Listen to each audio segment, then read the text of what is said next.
Chapter 4 chemistry 9th class के बारे में जानेंगे। परमाणु संरचना। अलग अलग परमाणुओं के समूह से जो निर्मित होते हैं उसे हम परमाणु संरचना कहते हैं। इससे यौगिक का भी निर्माण होता है।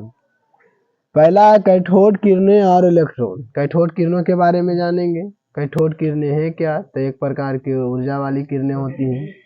यहाँ पर दिखाया कैथोड किरणें निकल रही है निम्न दाब पर गैस है और यहाँ पर विसर्ग नली है और यहाँ निर्वात पंप लगा हुआ है। यहाँ एनोड की ओर प्रवाहित हो रहा है। उच्च वोल्टता स्रोत यानी उच्च वोल्टता दिया जा रहा है।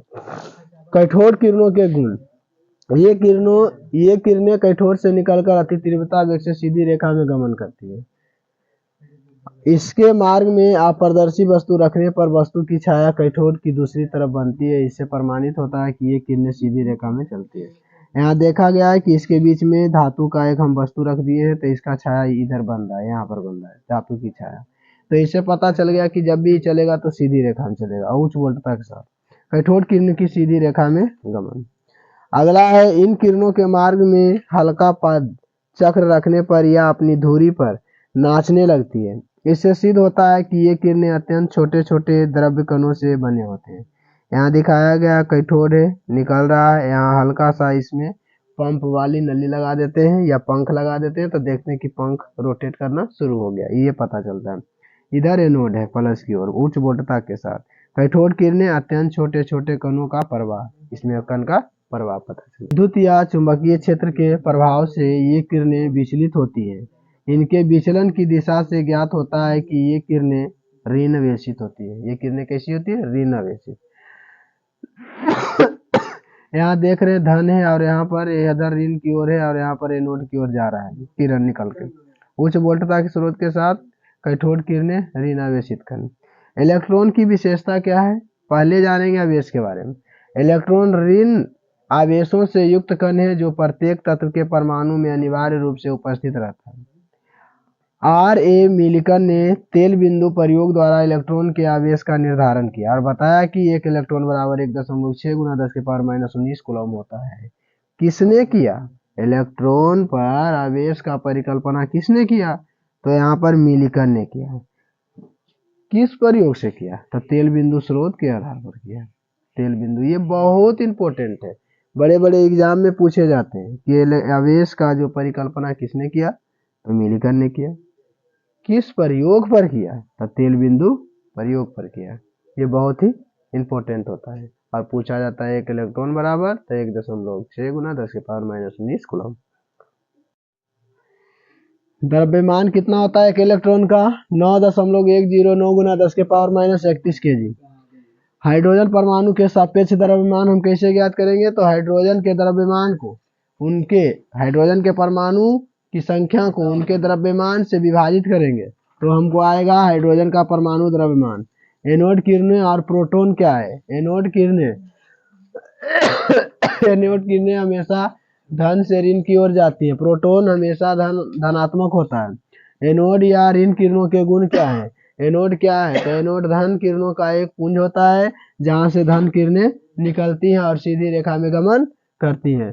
प्रोटॉन का गुण क्या हुआ, प्रोटॉन सभी प्रकार की किरणों को अपनी ओर आकर्षित करती हैं और ये धन किरणें होती हैं। थॉमसन का परमाणु मॉडल। सबसे पहले अगर परमाणु मॉडल कोई विश्व में दिया तो वो पहला था जे थॉमसन। ये जो संरचना दी तरबूजे के समान, बोले कि परमाणु जो होता है यानी परमाणु मॉडल जो होता है तरबूजे के समान होता है। इसमें जो बीज रहता है वो इलेक्ट्रॉन रहता है, जो गुद्दा रहता है यानी लाल लाल भाग रहता है वो प्रोटॉन रहता है, ऐसा बताए। तो यहाँ पर दिखाया गया ये इलेक्ट्रॉन है और ये प्रोटॉन है, इस प्रकार बिखरे होते हैं तारबूज के तरह। तो तारबूज मॉडल किसने दिया, थॉमसन, और थॉमसन के ये परमाणु मॉडल है। तो थॉमसन का ये परमाणु मॉडल कुछ समय के बाद गलत हो गया। क्यों गलत हो गया, कभी भी कहीं धन और ऋण रहेगा तो आपस में कभी न कभी टकराएगा और टकराएगा तो वो विनाश हो जाएगा। इसी के कारण थॉमसन का जो परमाणु मॉडल था उसको खत्म कर दिया गया, दोषी बनाया गया।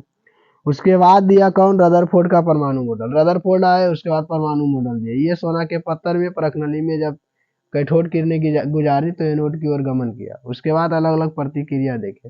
जब ये किरण गुजारे तो कुछ किरणें सीधे जाकर और ये सीधे ही इसी मार्ग से लौट आती थी, कुछ किरणें आगे जाके और तिरछा अलग अलग गति में और अलग अलग दिशा में जाते थे।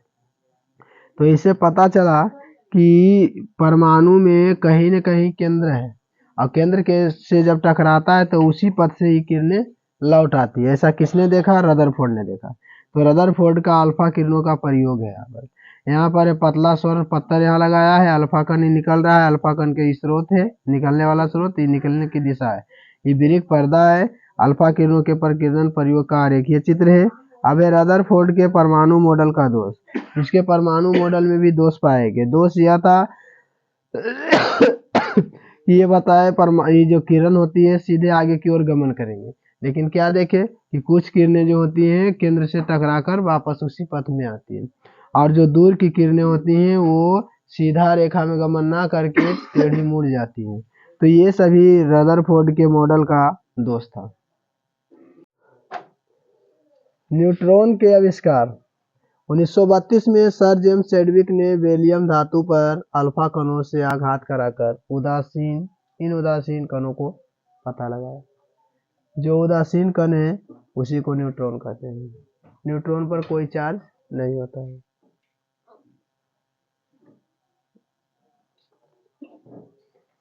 न्यूट्रॉन के गुण।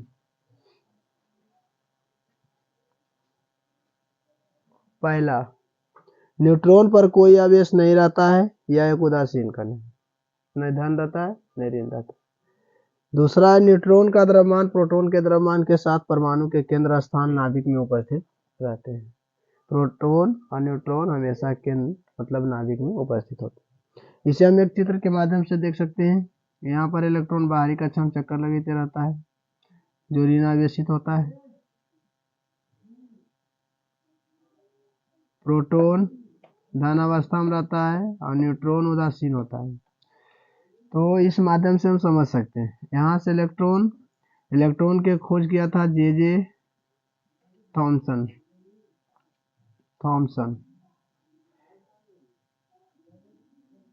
प्रोटॉन के खोज किए थे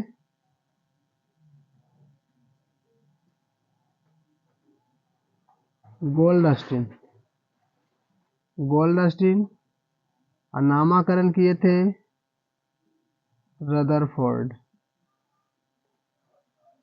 न्यूट्रॉन के खोज किए थे चैडविक। इसके लिए हम थोड़ा सा फॉर्मेट रखते हैं। इथ पर नाच, ए से इलेक्ट्रॉन हो गया, था से जे थॉमसन हो गया, प से प्रोटॉन हो गया, र से रदरफोर्ड हो गया, न से न्यूट्रॉन हो गया, च से चैडविक हो गया। इस प्रकार हम इसको आसानी से याद रखते हैं। मौलिक कणों के आवेश तथा द्रव्यमान हम किस प्रकार प्राप्त करेंगे इसके बारे में। कण है, इलेक्ट्रॉन है, प्रोटॉन है, न्यूट्रॉन है। संकेत है इलेक्ट्रॉन का, प्रोटॉन का, न्यूट्रॉन का। प्राकृतिक है, ये ऋण आवेशित, धन आवेशित, उदासीन। आपेक्षिक आवेश जो होता है -1 +1 और ये 0 होता है। निरपेक्ष आवेश होता है 1.602 × 10⁻19 कूलम, 1.602 × 10⁻19 कूलम और इस पर 0 होता है। आपेक्षिक द्रव्यमान होता है 1/1838, सही होता है 1 1। निरपेक्ष द्रव्यमान होता है 9.109 × 10⁻28 ग्राम। प्रोटॉन का मान होता है 1.67 × 10⁻24 ग्राम और न्यूट्रॉन का होता है 1.67 × 10⁻24 ग्राम। तो ये जो है ये मौलिक द्रव्यमान बताया गया इलेक्ट्रॉन, प्रोटॉन और न्यूट्रॉन के बारे में। अब है बोर का परमाणु मॉडल। नील्स बोर ने 1913 में परमाणु की संरचना के संबंध में संशोधित सिद्धांत प्रस्तुत किया जिसे बोर का परमाणु मॉडल कहा जाता है। पहली बार अगर कोई मॉडल प्रस्तुत किया जो कक्षा के आधार पर था तो वो थे नील्स बोर, जबकि मॉडल प्रस्तुत करने में जे थॉमसन थे। परमाणु मॉडल किसने दिया, ये बहुत इंपॉर्टेंट क्वेश्चन है, तो जे थॉमसन। अब यहाँ जो दिया गया ऊर्जा का स्तर बताया गया, पहला घर है, दूसरा, तीसरा, चौथा, इसको कक्षा बोलते हैं। परमाणु के नाभिक में प्रोटॉन एवं न्यूट्रॉनों के चारों ओर घूमते हैं इलेक्ट्रॉन। ये इलेक्ट्रॉन घूम रहा है, इलेक्ट्रॉन घूम रहा है, इलेक्ट्रॉन घूम रहा है, यहाँ प्रोटॉन और न्यूट्रॉन है। यहाँ दिखाया गया है KLMN, इसको हम बोलते हैं कक्षा बोलते हैं। बीच का भाग को नाभिक बोलते हैं जो प्लस होता है N, पहला कक्षा को N1, दूसरा कक्षा को N2, तीसरा कक्षा को N3, चौथा कक्षा को N4 कहते हैं। किसी परमाणु में कुछ ऊर्जा स्तर इस प्रकार दिखाया गया है। आगे हम जानेंगे विभिन्न कक्षाओं के इलेक्ट्रॉनों का वितरण। इसमें जो है इलेक्ट्रॉनों की संख्या 2 हुई, इसमें जो है 2 है और 8 है, इसमें जो है 2 है, 8 है और फिर 8 है। तो प्रारंभ के 3 कक्षाओं में इलेक्ट्रॉनों की उपस्थिति इस प्रकार दर्शाई जाती है। परमाणु का केंद्र धनावेशित होता है, जिसे नाभिक कहा जाता है, क्योंकि इसमें प्रोटॉन होते हैं। उपयुक्त निष्कर्षों के आधार पर रदरफोर्ड ने परमाणु के नाभिकीय मॉडल प्रस्तुत किया। इसके अनुसार है परमाणु का संपूर्ण द्रव्यमान उसके नाभिक में निहित होता है। परमाणु के अंदर अधिकांश स्थान रिक्त होते हैं। परमाणु में ऋण आवेशित इलेक्ट्रॉन और धन आवेशित प्रोटॉनों की संख्या समान होने के कारण परमाणु विद्युता उदासीन होते हैं। नाभिक का आयतन परमाणु के आयतन की तुलना में काफी कम या नगण्य होता है। इलेक्ट्रॉन के नाभिक के चारों ओर वृत्तीय पथ पर चक्कर लगाते हुए इन वृत्तीय पथों को कक्षाएं कहते हैं। ये जो है ना कक्षा की संख्या, ये के इसको कहते हैं, इसको एल एम एन ऐसे सूचित करते हैं। ये दिखाया गया इलेक्ट्रॉन और यहाँ नाभिक है। इसी पर हमारा जो ये सौर मंडल है, सौर मंडल भी कार्य करता है। ये बीच में सूर्य रहते हैं और अन्य ग्रह इसके चारों ओर चक्कर लगाते रहता है। कहा जिस प्रकार नक्षत्र सूर्य के चारों तरफ चक्कर लगाते हैं, उसी प्रकार इलेक्ट्रॉन नाभिक के चारों ओर चक्कर लगाते हैं। रदरफोर्ड मॉडल के दोष। रदरफोर्ड मॉडल के दोष क्या है? रदरफोर्ड के अनुसार इलेक्ट्रॉन नाभिक के चारों ओर चक्कर लगाया करते हैं, युक्त संगति नहीं लगता है, क्योंकि इस प्रकार का परमाणु कभी भी अस्थायी नहीं हो सकता है। विद्युत चुंबकीय सिद्धांत के अनुसार चक्कर लगाने वाले ऋण आवेशित इलेक्ट्रॉन से लगातार ऊर्जा का ह्रास होता रहेगा और नाभिक के आकर्षण बल के कारण यह नाभिक में गिर जाएगा और परमाणु का विनाश हो जाएगा। लेकिन व्यवहार में ऐसा नहीं होता है, क्योंकि परमाणु अस्थायी है। ये जो था रदरफोर्ड का कि भाई कक्षा में घूमते रहेगा, तो हम तो ये भी जानते हैं कि कोई आदमी जब घूमते रहेगा तो बीच में जाके वो गिर जाएगा। तो गिरेगा तो क्या होगा? तो इलेक्ट्रॉन प्रोटॉन मिल जाएगा धन और ऋण, तो वहाँ विस्फोट हो जाएगा, यानी परमाणु विनाश हो जाएगा। जबकि ऐसा नहीं होता है, जो परमाणु होते हैं अस्थायी होते हैं। यही रदरफोर्ड के दोष। यहाँ चित्र के माध्यम से दिखाया गया कि नाभिक में किस प्रकार वो गिरेगा। इलेक्ट्रॉन है, घूरते घूरते नाभिक में जा गिर जाएगा।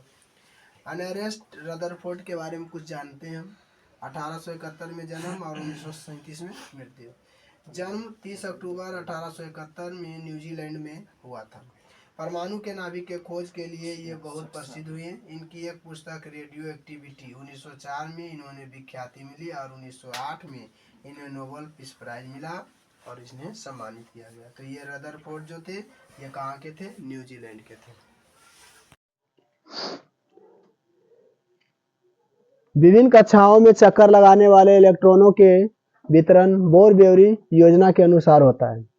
हमेशा याद रखना है कि इलेक्ट्रॉनों का वितरण किस प्रकार होता है, तो बोर-ब्यूरी थ्योरी के अनुसार ही होता है इलेक्ट्रॉनों का वितरण, जिसमें हम कक्षा भी पढ़ते हैं, कक्षा के बारे में जानते हैं, जहां पर KLMN कक्षा होता है और उप कक्षा के रूप में हम जानते हैं SPDF, जो आगे की कक्षाओं में जानी जाती है।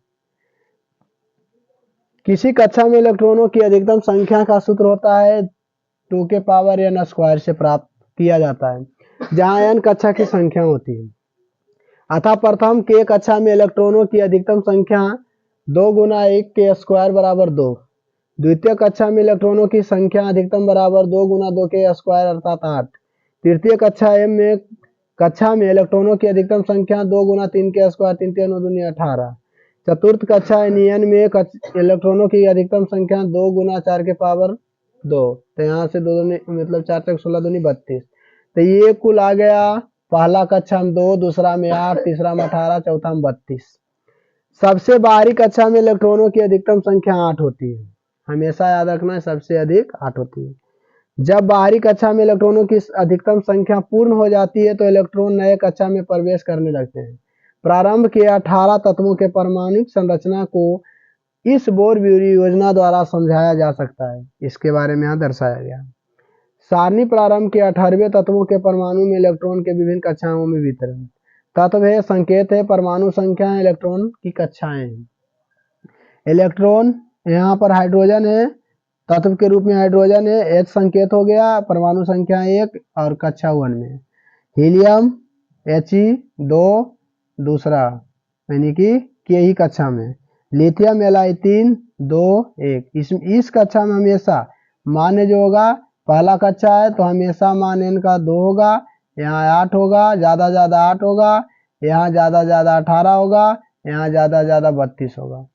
जब वो भरेंगे कक्षा तब जानेंगे। बेरिलियम Be4 2 2, बोरोन B5 2 और 3, कार्बन C6 2 और 4, नाइट्रोजन N7 2 और 5, ऑक्सीजन O8 2 और 6, फ्लोरीन F9 2 और 7 में। हमेशा इस कक्षा में 2, अधिकतम 2 से 2, बस 2 ही। नियोन Ne10 तो यहाँ 2 8। अब सोडियम Na11 2 8 8, अधिकतम संख्या 8 तो 8। उसके बाद जैसे ही बढ़ा 1 तो अगला कक्षा में चल गया।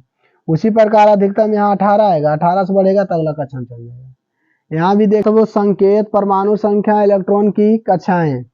यहाँ पर है K L M N, यहाँ बता दिया अधिकतम 2, यहाँ 8, यहाँ अधिकतम 18, यहाँ पर हो गया अधिकतम 32। मैग्नीशियम Mg12 में 2 8 2, एल्युमिनियम Al13 में 2 8 3, सिलिकॉन Si14 में 2 8 4, फास्फोरस P15 में 2 8 5, सल्फर S16 में 2 8 6, क्लोरीन Cl17 में 2 8 7, आर्गन Ar18 2 8 8 में। इस प्रकार हम कक्षकों की संख्या, इलेक्ट्रॉनों की कक्षकों की संख्या को भरते हैं। परमाणु संख्या क्या है? परमाणु के नाभिक में उपस्थित प्रोटॉन की कुल संख्या को परमाणु संख्या कहते हैं। परमाणु संख्या को Z से सूचित करते हैं। तो यहाँ दिखाया गया है, नाभिक है, परमाणु संख्या प्रोटॉन धन, यानी कि परमाणु संख्या बराबर प्रोटॉन जितनी होती उतना, आवेशों की संख्या बराबर इलेक्ट्रॉन की संख्या। इसको हमेशा याद रखना है, परमाणु संख्या बराबर प्रोटॉन की संख्या और आवेश की संख्या बराबर इलेक्ट्रॉन की संख्या। इस चीज को हमेशा याद रखना है, क्योंकि ये नॉमिनिकल में बहुत जगह काम देता है। परमाणु संख्या से तत्वों की पहचान हम किस प्रकार करेंगे? यहाँ 1p 1 proton, 2p 2 proton, 3p 3 proton, 10p 10 proton, 11p 11 proton. यहाँ कक्षा हाइड्रोजन हो गया परमाणु संख्या 1, हीलियम परमाणु संख्या 2, लिथियम परमाणु संख्या 3, नियोन परमाणु संख्या 10, सोडियम परमाणु संख्या 11। इसी प्रकार से हम बनाते हैं। पहला कक्षा में 2, K में L में हो गया यहाँ पर 8, यहाँ K में हो गया 2, L में हो गया 8 और M में हो गया 1। जोड़ेंगे टोटल 11 आएगा, इसका जोड़ेंगे 10 आएगा, इसका जोड़ेंगे 3 2 1 आएगा। कुछ तत्वों के इलेक्ट्रॉनिक विन्यास।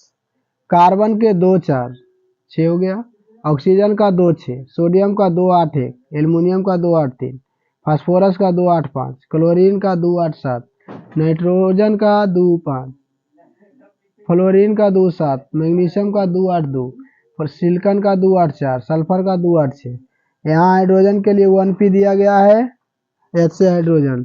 यहाँ हीलियम के लिए 2p दिया है, He, 2 इलेक्ट्रॉनों को दर्शाया गया है। इसी प्रकार लिथियम के लिए Li3 3 इलेक्ट्रॉन, पहला में यहाँ पर 2 दर्शाया गया है। जब इस प्रकार हम बनाते तो देखने में थोड़ा सुंदरता बढ़ जाता है, इसलिए जब भी बनाए तो इसको अल्टरनेट बनाए, एक इधर एक इधर। अब यहाँ से बेरिलियम के लिए Be4 में आता है तो 2 इलेक्ट्रॉन पहला कक्षा में, 2 को बाहरी कक्षा में। बोरोन के लिए 5p 2 और 3 के कक्षा में, कार्बन 2 और 4 के कक्षा में, नाइट्रोजन 2 और 5 के कक्षा में, ऑक्सीजन 2 और 6 कक्षा में, फ्लोरीन 2 और 7 के कक्षा में, और नियोन 2 और 8 के कक्षा में, और सोडियम 2 8 1 के कक्षा में। इस प्रकार ये परमाणु अपने अपने कक्षक में इलेक्ट्रॉनों की संख्या को प्रतीत करते हैं। इन्हें हम आसानी से गिन भी सकते हैं और बना भी सकते हैं। कक्षा हो गया K L M और N। इसको हमेशा याद रखना है, K पर ज़्यादा ज़्यादा 2, L पर ज़्यादा ज़्यादा 8, M पर ज़्यादा ज़्यादा 18 और N पर ज़्यादा ज़्यादा 32। द्रव्यमान संख्या। परमाणु के नाभिक में उपस्थित प्रोटॉनों की संख्या और न्यूट्रॉनों की संख्या के योगफल को, प्रोटॉन की संख्या और न्यूट्रॉन की संख्या के योगफल को परमाणु द्रव्यमान संख्या कहते हैं। परमाणु द्रव्यमान निकालना हो तो प्रोटॉन की संख्या और न्यूट्रॉन की संख्या, इन दोनों को जोड़ेंगे तो इससे आ जाएगा परमाणु द्रव्यमान, अर्थात एटम संख्या आ जाएगी। अर्थात द्रव्यमान संख्या एक उससे सूचित करते हैं प्रोटॉन की संख्या प्लस न्यूट्रॉन की संख्या। परमाणु संख्या को Z से, न्यूट्रॉन की संख्या को N से। तो हम लिख सकते हैं A बराबर Z प्लस N, और अगर n बराबर निकालना हो तो इसको ले जाकर इधर घटा देंगे, a माइनस जेड, इस प्रकार ज्ञात करेंगे। तत्व, परमाणु संख्या, द्रव्यमान संख्या, प्रोटॉन की संख्या, न्यूट्रॉन की संख्या, इलेक्ट्रॉन की संख्या। अब यहाँ देखेंगे हाइड्रोजन, हाइड्रोजन में 1 हो गया परमाणु संख्या, द्रव्यमान भी 1, प्रोटॉन की संख्या भी 1, न्यूट्रॉन की संख्या 0 नहीं होती है इसमें, इलेक्ट्रॉन की संख्या 1, न्यूट्रॉन की संख्या 0 होती है, अब इलेक्ट्रॉन की संख्या 1 होती है। हीलियम, हीलियम 2 है, द्रव्यमान संख्या 4 है, 2 प्रोटॉन होते हैं, 2 न्यूट्रॉन होते हैं, 2 इलेक्ट्रॉन होते हैं। इन दोनों को जोड़ेंगे 4 आएगा, इन दोनों को जोड़ेंगे 1 आएगा। उसी प्रकार 7 लाना है तो 4 3 7, 9 लाना है तो 5 4 9, 11 लाना है 6 5 11, 12 लाना है 6 6 12, 14 लाना है 7 7 14, 16 लाना है 8 8 16, 19 लाना है 10 9 19, और यहाँ से 10 10 जोड़ेंगे 20। ये किस पर आ रहा है तो ए बराबर जेड प्लस एन पर, अर्थात परमाणु यहाँ द्रव्यमान संख्या बराबर प्रोटॉन की संख्या प्लस न्यूट्रॉन की संख्या से हम ज्ञात कर रहे हैं। उसी प्रकार सोडियम को ज्ञात करना है द्रव्यमान संख्या तो इन दोनों को जोड़ेंगे, मैग्नीशियम का ज्ञात करना हो तो इन दोनों को जोड़ेंगे, एल्युमिनियम का ज्ञात करना हो तो इन दोनों को जोड़ेंगे, सिलिकॉन का ज्ञात करना हो तो इन दोनों को जोड़ेंगे, फास्फोरस को जोड़ना है तो इन दोनों को जोड़ेंगे, और सल्फर को ज्ञात करना है तो इन दोनों को जोड़ेंगे, और क्लोरीन को जोड़ना हो तो इन दोनों को जोड़ेंगे, को जोड़ना है तो इन दोनों को हम जोड़ेंगे। इस प्रकार हम परमाणु द्रव्यमान संख्या ज्ञात करेंगे। परमाणु द्रव्यमान, परमाणु में प्रोटॉन, न्यूट्रॉन और इलेक्ट्रॉन रहते हैं, ये इससे ही हम परमाणु द्रव्यमान संख्या ज्ञात करते हैं। परमाणु द्रव्यमान बराबर प्रोटॉन का द्रव्यमान प्लस में न्यूट्रॉन का द्रव्यमान प्लस में इलेक्ट्रॉन का द्रव्यमान। ये परमाणु द्रव्यमान बराबर है और संख्या बराबर आता है प्रोटॉन प्लस। समस्थानिक, एक ही तत्व के परमाणु जिनकी परमाणु संख्या समान हो किंतु द्रव्यमान संख्या भिन्न भिन्न होती है उसे समस्थानिक कहते हैं।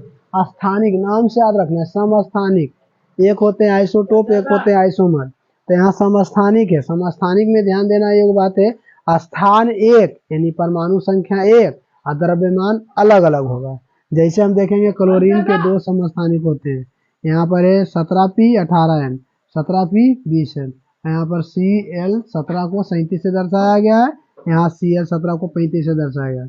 तो क्लोरीन के 2 समस्थानिक होते हैं, परमाणु संख्या समान हो गया 17 17, और जबकि न्यूट्रॉन की संख्या अलग अलग हो गया। हाइड्रोजन के 3 समस्थानिक होते हैं, 3, एक में हो गया 1 1, हाइड्रोजन के 1 1, इसको प्रोटियम कहते हैं, दूसरा को ड्यूटेरियम कहते हैं, तीसरा को ट्यूटेरियम कहते हैं। इस प्रकार यहाँ पर 1 इलेक्ट्रॉन, यहाँ 1 प्रोटॉन 1 न्यूट्रॉन, यहाँ पर 1 प्रोटॉन 2 न्यूट्रॉन, तो ये हो गया हाइड्रोजन के समस्थानिक। हाइड्रोजन के 3 समस्थानिक होते हैं, प्रोटियम, ड्यूटेरियम, ट्राइटियम।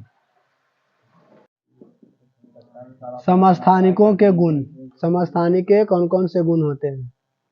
पहला, किसी तत्व के सभी समस्थानिकों के परमाणुओं में इलेक्ट्रॉनों की संख्या समान होती है, अतः उनके इलेक्ट्रॉनिक विन्यास भी सादृश होते हैं तथा संयोजी इलेक्ट्रॉनों की संख्या भी समान होते हैं।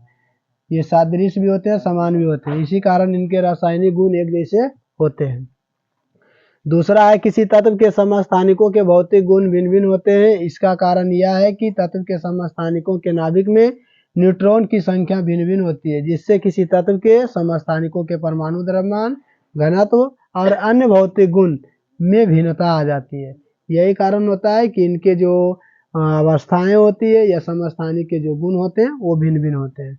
भिन्नांक परमाणु द्रव्यमान, भिन्नांक परमाणु द्रव्यमान बताता है कि कौन कौन से परमाणु के द्वारा किसी तत्व का निर्माण हुआ है और उनका क्या क्या द्रव्यमान है। यह एक ही तत्व के अलग अलग परमाणु संख्या या अलग अलग द्रव्यमान संख्या को जहाँ बताया जाता है तो उसे हम बोलते हैं भिन्नांक परमाणु द्रव्यमान। समस्थानिकों का उपयोग हम कहाँ करते हैं इसके बारे में जानेंगे। पहला जानेंगे यूरेनियम के एक समस्थानिक यूरेनियम 235 का उपयोग परमाणु भट्टी में ईंधन के रूप में करते हैं। ये ऐसा होता है कि इससे हमेशा के लिए ऊर्जा निकलते रहती है, इसी के लिए हम यूरेनियम 92 235 का उपयोग करते हैं। 92 हो गया परमाणु संख्या और द्रव्यमान संख्या हो गया 235। दूसरा, हम कहाँ समस्थानिक के प्रयोग करते हैं, कैंसर के उपचार में। कोबाल्ट के समस्थानिक CO60 यानी कि कोबाल्ट यानी 28 में होता है और यहाँ पर हो गया है 60, इसका द्रव्यमान संख्या का उपयोग कैंसर उपचार में करते हैं। तीसरा, घेघा रोग के इलाज में आयोडीन के समस्थानिकों का उपयोग होता है। चौथा है, कार्बन के समस्थानिकों में C14 का उपयोग जीवाश्म की उम्र जानने में किया जाता है। समभारिक किसे कहते हैं? एक ही परमाणु के परमाणु संख्या अलग अलग या एक से अधिक परमाणु के परमाणु संख्या अलग अलग लेकिन द्रव्यमान एक हो तो उसे हम बोलते हैं समभारिक। सम मतलब बराबर, भारिक मतलब भार, यानी अलग अलग तत्वों के भार जब समान हो तो उसे हम बोलते हैं समभारिक। उदाहरण के लिए तत्व के रूप में परमाणु द्रव्यमान लिखा हुआ संख्या है, आर्गन है और ये पोटेशियम है और कैल्शियम है। आर्गन का परमाणु द्रव्यमान 40 होता है, कैल्शियम का ये पोटेशियम का 40, कैल्शियम का 40। परमाणु संख्या आर्गन का 18, पोटेशियम का 19 और कैल्शियम का 20 होता है। यहाँ दिखाया गया है इलेक्ट्रॉनिक विन्यास से 2, 8, 8 ये संभारिक तत्व आर्गन और इधर पोटेशियम है। यहाँ पोटेशियम के लिए K19 40 यहाँ पर दर्शाया गया। यहाँ पर प्रोटॉन की संख्या 18, न्यूट्रॉन की संख्या 22, यहाँ प्रोटॉन की संख्या 19 और इलेक्ट्रॉन की संख्या मतलब न्यूट्रॉन की संख्या 21। ये अलग अलग तत्व कक्षा में सजाया गया KLMN और इसको भी दर्शाया गया KLM और इसको N में दर्शाया गया। इस प्रकार संभारिक तत्व आर्गन और पोटेशियम को सजाया गया है। समन्यूट्रिक के बारे में जानेंगे। समस्थानिक और समभारिक के बारे में जान चुके थे। समभारिक में परमाणु द्रव्यमान एक होता था, परमाणु संख्या अलग अलग। समन्यूट्रिक में क्या होगा? न्यूट्रॉन की संख्या समान होगी और परमाणु संख्या भिन्न होगा। कहने का अर्थ हो गया विभिन्न तत्वों के वे परमाणु जिनमें न्यूट्रॉन की संख्या समान होती है, न्यूट्रॉन की संख्या समान होती है किंतु द्रव्यमान संख्या तथा परमाणु संख्या दोनों ही भिन्न होते हैं, समन्यूट्रिक कहलाते हैं। जब द्रव्यमान संख्या एक हो और परमाणु संख्या एक हो तो वो कहलाता है समभारिक। यहाँ हम जानेंगे समन्यूट्रिक, तो न्यूट्रॉन की संख्या बराबर होना चाहिए, समान होना चाहिए। देखेंगे तत्व है कार्बन, नाइट्रोजन, ऑक्सीजन। द्रव्यमान 14, 15, 16, परमाणु संख्या 6, 7, 8, न्यूट्रॉन की संख्या कार्बन में भी 8, नाइट्रोजन में भी 8, ऑक्सीजन में भी 8। तो यहाँ न्यूट्रॉन की संख्या समान हुई, इसीलिए कहते हैं समन्यूट्रिक। न्यूट्रॉनों की संख्या बराबर होता है परमाणु द्रव्यमान संख्या माइनस परमाणु संख्या। संयोजकता क्या है? तत्वों की संयोजकता उनके परमाणु की बाह्यतम कक्षा में इलेक्ट्रॉनों की संख्या पर निर्भर करती है। अक्रिय गैसों को छोड़कर सभी तत्वों के परमाणु के बाह्यतम कक्षा में 1 से लेकर 7 इलेक्ट्रॉन होते हैं। पहला जानेंगे किसी दूसरे परमाणु को अपना एक या अधिक इलेक्ट्रॉनों का त्याग करके, दूसरा है किसी दूसरे परमाणु से एक या अधिक इलेक्ट्रॉन प्राप्त करके, तीसरा है किसी दूसरे परमाणु के साथ एक या अधिक इलेक्ट्रॉनों का साझा करके। अब यहाँ जानेंगे मैग्नीशियम के लिए 2, 8, 2, तो 2 इलेक्ट्रॉन ही दान करेगा मैग्नीशियम और बन जाएगा Mg++, तो ये हो गया 10। प्लस के मतलब उसमें घटेगा और माइनस रहता तो मतलब जुटेगा। संयोजकता होगी बाहरी कक्षा में इलेक्ट्रॉनों की संख्या, संयोजकता और संयोजकता यहाँ पर हो गया 8 माइनस बाहरी कक्षा में इलेक्ट्रॉनों की संख्या, तो ये दोनों संयोजकता ही है और इसको हम ज्ञात करते हैं। बाहरी कक्षा में इलेक्ट्रॉनों की संख्या क्यों लिखा है? क्योंकि कक्षाओं में अधिकतम जो होते हैं बाह्यतम कक्षा में 8 होते हैं और उसके बाद उससे जब भी होगा तो उससे बड़ा ही संख्या होगा। यहाँ पर है आयनन का निर्माण। आयन का निर्माण हम कैसे करते हैं? तत्वों के परमाणु विद्युता उदासीन होते हैं क्योंकि परमाणु में प्रोटॉन की संख्या इलेक्ट्रॉन की संख्या के बराबर होती है। आवर्त सारणी के बाईं ओर की धातुओं में इलेक्ट्रॉन त्यागने की प्रवृत्ति होती है। यहाँ जितना देख रहे हैं 1, 2, 3, 3 ये सभी त्यागने की प्रवृत्ति रखते हैं और बाकी उधर 1, 2, 3 ग्रहण करने की प्रवृत्ति रखता है। सोडियम 2, 8, 1 वो त्यागेगा तो यहाँ त्याग की पहचान होगी 2, 8 हो गया। मैग्नीशियम 2 को त्यागेगा तो 2 ही हो गया। एल्युमिनियम 3 को त्यागेगा 3 ही हो गया। इसी प्रकार आवर्त सारणी के दाईं ओर के धातु इलेक्ट्रॉन ग्रहण करने, यहाँ पर इलेक्ट्रॉन ग्रहण करने की प्रवृत्ति रखते हैं। क्लोरीन हो गया, Cl, E1 हो गया 2, 8, 7, यहाँ 1 इलेक्ट्रॉन इसको चाहिए तो यहाँ पर Cl के पावर 1 दिए तो 2, 8, 8 हो गया इलेक्ट्रॉन आयन। यहाँ ऑक्सीजन के लिए 2 चाहिए तो ये -2 दिए तो यहाँ 6 2 8 हुआ, यहाँ 2 और 8 हो गया ऑक्साइड आयन। यहाँ सोडियम के लिए Na 2 8 1 इस प्रकार बनाया है। प्रोटॉन की संख्या 11, न्यूट्रॉन की संख्या 12। यहाँ क्लोरीन के लिए बनाया 17 गो प्रोटॉन और 18 गो न्यूट्रॉन क्लोरीन के लिए बनाया गया, और बाकी कक्षा और इसमें दर्शाया गया है। यहाँ पर दर्शाया गया सोडियम आयन के रूप में, यहाँ 2 8 क्योंकि धन आयन है तो 10 गो होगा, तो इसमें दर्शाएंगे 2, फिर इसमें दर्शाएंगे 8, और इसमें कुछ नहीं दर्शाएंगे अगला कक्षा में। अगला कक्षा इस ऐसे ही रहने देंगे। अगला इसमें 17 गो दर्शाएंगे, प्रोटॉन 17 गो और न्यूट्रॉन 18 गो। यहाँ पर दर्शाएंगे 2 8 फिर 8, यानी कि यहाँ जो बताएंगे क्लोराइड के रूप में 2 8 8।